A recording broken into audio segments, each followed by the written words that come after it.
Previously on Dealing with Dinosaurs on Noah's Ark, we dealt with several logistical questions surrounding the feasibility of just 8 people caring for all of those creatures during the year-long voyage aboard the Great Ark. Join us now as we begin dealing with questions regarding what happened after the flood, such as how could plants have survived, and just how could dinosaurs and the other creatures have lived in such a devastated landscape after leaving the Ark, in Part 6 of Dealing with Dinosaurs on Noah's Ark.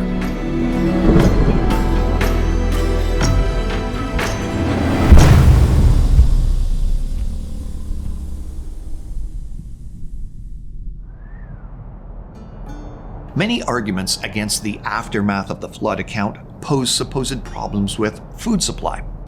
For example, skeptics often say that the meat-eating dinosaurs and other carnivores released from the Ark would have soon eaten up the other limited amount of animals available, leading to the extinction of all of them in short order.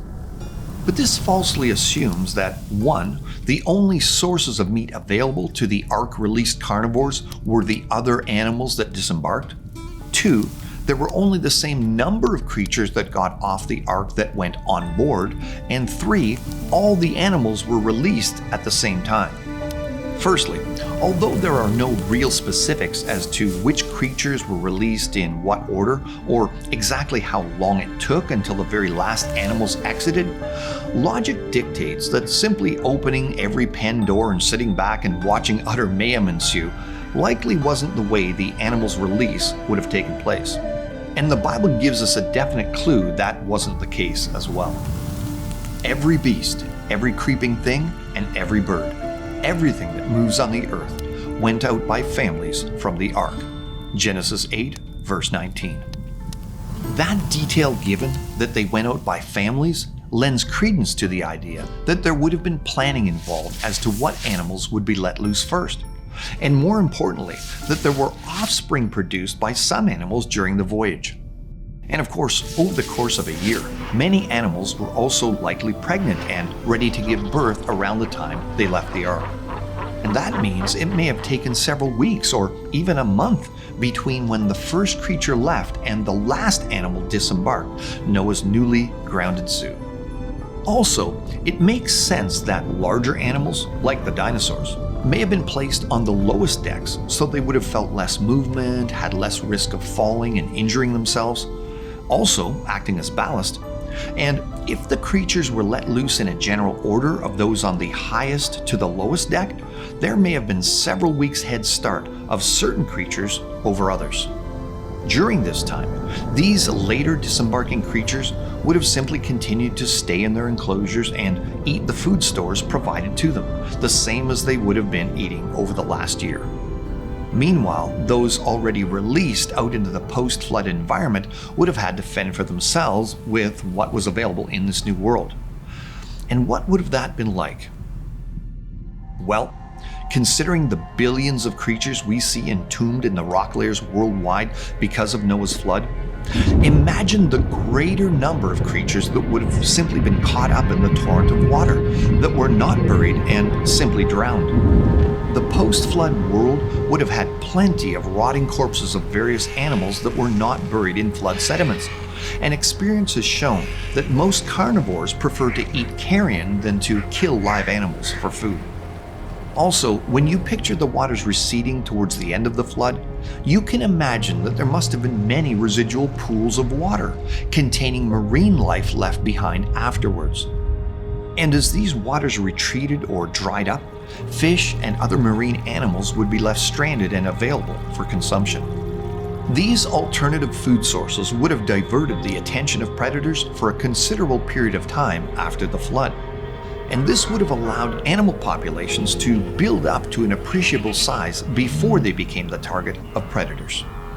Also, as we discussed in the last episode, many creatures that are considered strictly carnivorous today, such as crocodiles and lions, have been shown to not only have the ability to eat plants, but in some cases, seek it out. So, what about the plants? Critics often ask how creatures could survive without them. Imagining Noah and his passengers stepping out onto a mud ball devoid of any plant life whatsoever. Well, according to the biblical timeline, they wouldn't have had to.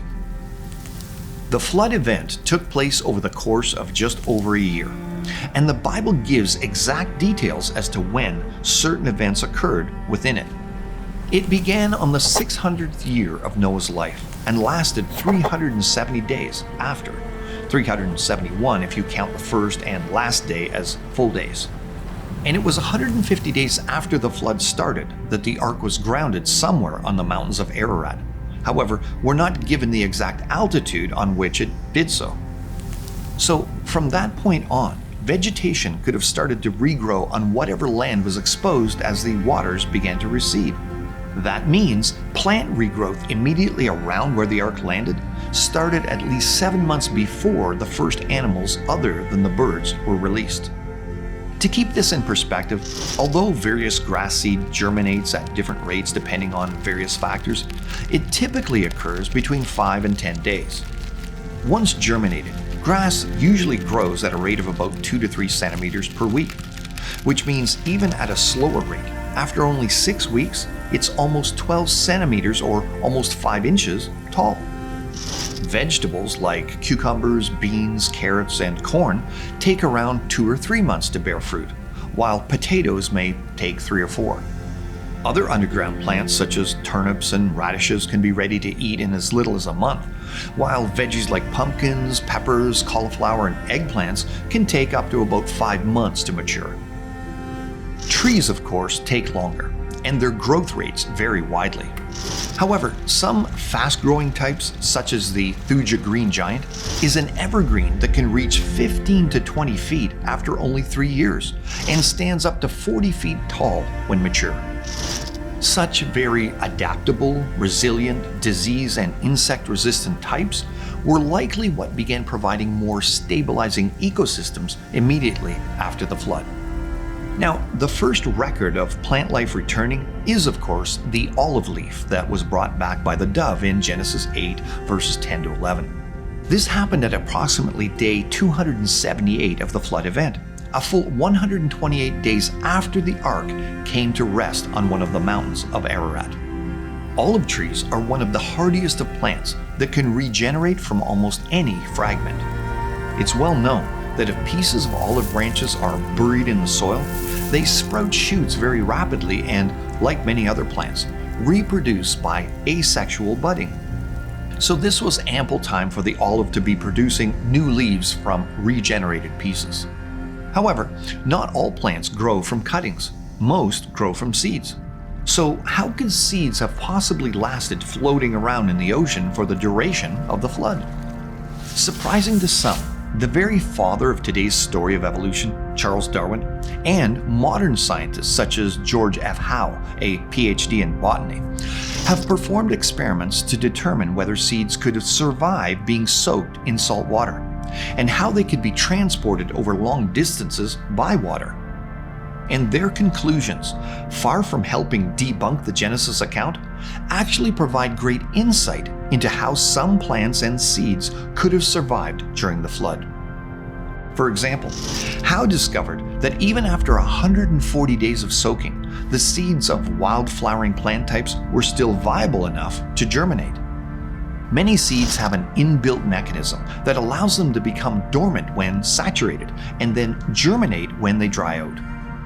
Darwin also made the observation, the carcasses of birds, when floating on the sea, sometimes escape being immediately devoured, and many kinds of seeds in the crops of floating birds long retained their vitality. Some taken out of the crop of a pigeon, which had floated on artificial seawater for 30 days, to my surprise, nearly all germinated. Like Darwin's discoveries, many of the carcasses that died in the flood could have floated as carrion on the surface of the waters, holding and protecting seeds in their bodies. And many plants and seeds could have survived on vegetation mats of floating debris as well.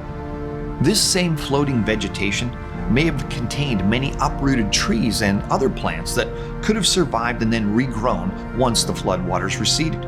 So some seeds could have survived in root systems just as Charles Darwin observed. Out of one small portion of the earth, thus completely enclosed in by the roots of an oak tree about 50 years ago, 3 dicotyledonous plants germinated. Of course, an obvious way that plants would have survived is that they were taken onto the ark as food for Noah, his family, and the animals. And these were replanted by Noah and his family after the flood. After all, we're told Noah specifically planted a vineyard after the flood in Genesis 9:20. As well, after leaving the ark, any of the seeds the animals ingested during their final days on the ark could have passed through them and then been left on the ground in the animals' excrement and germinated soon after. We should also remember there are tree and plant species that actually thrive in flood-like conditions. For example, mangroves, which live primarily along tropical coastlines, along with many flowering plants and trees that flourish in swamplands, such as white cedar, eastern hemlock, black spruce, red maple, elm, pin oak, and birch. Knowing that some trees withstand saturating water conditions makes it difficult to say plants could not have survived the flood, because those trees literally thrive in those conditions. The big picture is that the skeptics claim that plants couldn't have survived the flood and/or there wouldn't have been anything for the animals to eat after the flood is totally unwarranted based on what science has demonstrated. Ironically, by making this claim, they'd have to discount studies done by Darwin and many other evolution-believing scientists.